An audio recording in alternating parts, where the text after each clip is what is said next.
അടിക്കടിയുള്ള തിരിച്ചടികൾ ഇടുക്കി മേഖലയിലെ കർഷകരും ചെറുകിട വ്യാപാരികളുമായ സാധാരണക്കാരെ ആത്മഹത്യയുടെ വക്കിലേക്ക് നയിക്കുകയാണ്. സാമ്പത്തിക ബാധ്യതകൾ മൂലമുള്ള ആത്മഹത്യാ വാർത്തകൾ നിരന്തരം മലയോര ജനതയുടെ ഉറക്കം കെടുത്തുകയാണ്. തമിഴ്നാട്ടിൽ നിന്നുള്ള വട്ടിപ്പലിശക്കാർക്കൊപ്പം കേരള ബാങ്ക് ഉൾപ്പെടെയുള്ള ധനകാര്യ സ്ഥാപനങ്ങളും വായ്പയെടുത്തവരെ സമ്മർദ്ദത്തിലാഴ്ത്തിയതോടെ ഇടുക്കിയിലെ പ്രശ്നങ്ങൾ സങ്കീർണമാവുകയാണ്. ഇടുക്കി നേരിടുന്ന വലിയ പ്രതിസന്ധിയുടെ വളച്ചുകെട്ടില്ലാത്ത കാഴ്ചയാണിത്. 11 വയസ്സുള്ള പെൺകുട്ടിക്കും 8ഉം 2ഉം വയസ്സുള്ള ആൺകുട്ടികൾക്കും വിഷം നൽകിയ ശേഷം ആത്മഹത്യ ചെയ്ത കഞ്ഞിക്കുഴിയിലെ കർഷകനും ചെറുകിട വ്യാപാരിയുമായ ബിജു, ഭാര്യ ടിൻഡു എന്നിവർക്ക് ബന്ധുക്കളും നാട്ടുകാരും അന്ത്യയാത്ര ചൊല്ലുകയാണ്.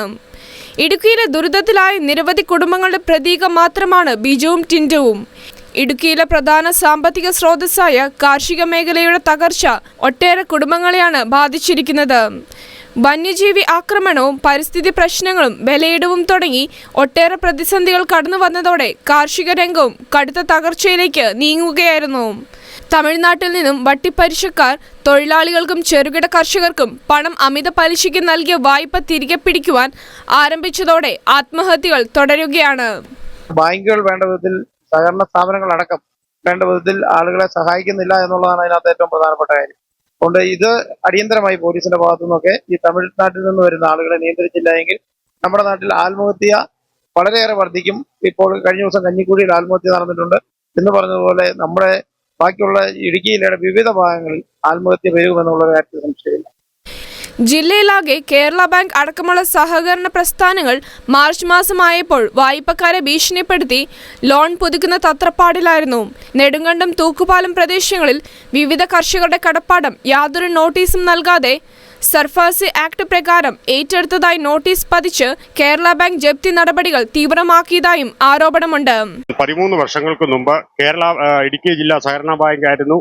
അന്ന് അവിടെ നിന്നും 25 ലക്ഷം രൂപ ലോൺ എടുക്കുകയും അത് പ്രതിവർഷം അതായത് കൃത്യമായിട്ട് അടച്ചു പോവുകയും ഈ 2023 മാർച്ച് 31 വരെ എനിക്ക് കാലാവധി ഉണ്ടാവുകയും അവർ മറ്റ് നോട്ടീസുകളോ കാര്യങ്ങളോ ഇല്ലാതെ രാഷ്ട്രീയ വൈരാഗ്യം മുതലെടുത്ത് എന്റെ കട വന്ന് ഞാൻ ഇല്ലായിരുന്ന സമയത്ത് കൊണ്ടുവന്ന് ജപ്തി ചെയ്ത് സീൽ പൊട്ടിച്ച് ചെണ്ടയും കൊട്ടി അവർ നാട് മൊത്തം എന്നെ നാറ്റിക്കുകയും ചെയ്തു. വീട്ടിലും പോയി പിള്ളേരെ ഭീഷണിപ്പെടുത്തി സാധനങ്ങൾ അവിടെ പിറക്കി വെളിയിൽ ഇറക്കിയിടാൻ നേരത്തെ നാട്ടുകാരെല്ലാം കൂടി 3 ദിവസവും പൈസ അടച്ചോളാം എന്ന് പറഞ്ഞ് പൈസ അടച്ചാണ് ഞാൻ ഈ കട തുറന്നത്. ഞാൻ ഈ സമൂഹത്തിൽ അത്ര ഇതല്ലെങ്കിലും മാന്യമായ രീതിയിൽ ജീവിച്ചു പോകുന്ന ഞാനാണ്. ഇവിടെ നാട്ടുകാരുടെ മുമ്പിൽ എന്നെ വെറും ഇതാക്കിയ ഒരു രീതിയായി. ഇരുചക്ര വാഹനങ്ങളിൽ പ്രതിദിനം വീട്ടുപകരണങ്ങൾ തവണ വ്യവസ്ഥകളിൽ സാധാരണക്കാർക്ക് വിറ്റു വന്നിരുന്നു. ഇവയുടെ തവണകൾ മുടങ്ങിയതും നിരവധി കുടുംബങ്ങളെ ദുരിതത്തിലാക്കിയിട്ടുണ്ട്.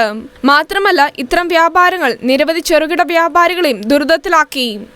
തമിഴ്നാട്ടിൽ നിന്നും ചില വ്യക്തികള് ഗൃഹോപകരണങ്ങള്, മറ്റ് അവശ്യ സാധനങ്ങള്, വളം, കീടനാശിനി ഉൾപ്പെടെയുള്ള കൃഷി മരുന്നുകള് എല്ലാം ഈ മേഖലയിലെ വീടുകളിൽ എത്തിച്ച് ആൾക്കാർക്ക് അമിത വിലയ്ക്ക് കൊടുക്കുകയാണ്. അതിന് യാതൊരു ലൈസൻസോ ചെക്ക് പോസ്റ്റിൽ യാതൊരുവിധ നിയന്ത്രണമോ ഇല്ലാതെ നിരോധിച്ച മരുന്നുകൾ ഉൾപ്പെടെയുള്ളത് കടന്നു വരുന്നു. ഇതുമൂലം ഈ മേഖലയ്ക്ക് ഉണ്ടാകുന്ന വ്യാപാര നഷ്ടം വളരെ വലുതാണ്. കടമുറിയെടുത്ത് അംഗീകൃതമായിട്ട് ലൈസൻസോടുകൂടി എല്ലാ നിയമവശങ്ങളും പാലിച്ചുകൊണ്ട് വ്യാപാരം നടത്തുന്ന വ്യാപാരികൾക്ക് ഈ മേഖലയിലെ വ്യാപാരം കുറയുവാന് ഇത് കാരണമായിട്ടുണ്ട്. കഴിഞ്ഞ ദിവസങ്ങളിൽ നമ്മുടെ ഭാഗത്തെല്ലാം യാതൊരുവിധ മുന്നറിയിപ്പും ഇല്ലാതെ കേരള ബാങ്ക് ജപ്തി നടപടികളിലോട്ട് പോയി. കാരണം ഒരു നോട്ടീസോ, മാർച്ച് 31 കാലാവധി, തന്നാണ്ട് ആ വർഷത്തെ കുടിശ്ശിക അടയ്ക്കാനുള്ളവർക്ക് മാർച്ച് 31 കാലാവധിയാണ്. പക്ഷേ മാർച്ച് 20, 22 ആയപ്പോൾ തന്നെ പല സ്ഥലങ്ങളിലും പോയി തന്നാണ്ട് പലിശ മാത്രം അടയ്ക്കാനുള്ളവരുടെയും ജപ്തി ചെയ്യുകയും അവരെ ഭീഷണിപ്പെടുത്തുകയും ചെയ്യുന്ന രീതിയിലോട്ടാണ് കേരള ബാങ്കിന്റെ പ്രവർത്തനങ്ങൾ പോയത്. ബാങ്കുകളുടെയും വട്ടിപ്പലിശക്കാരുടെയും അതിരുവിട്ട പ്രവർത്തനങ്ങളും പ്രകോപനങ്ങളും തടഞ്ഞ് സർക്കാർ ശക്തമായ നടപടി സ്വീകരിച്ചില്ലെങ്കിൽ ഇടുക്കി മേഖലയെ കാത്തിരിക്കുന്നത് വലിയ ദുരന്തങ്ങളായിരിക്കുമെന്നാണ് വിലയിരുത്തപ്പെടുന്നത്. ഷഖീന ന്യൂസ്, ഇടുക്കി.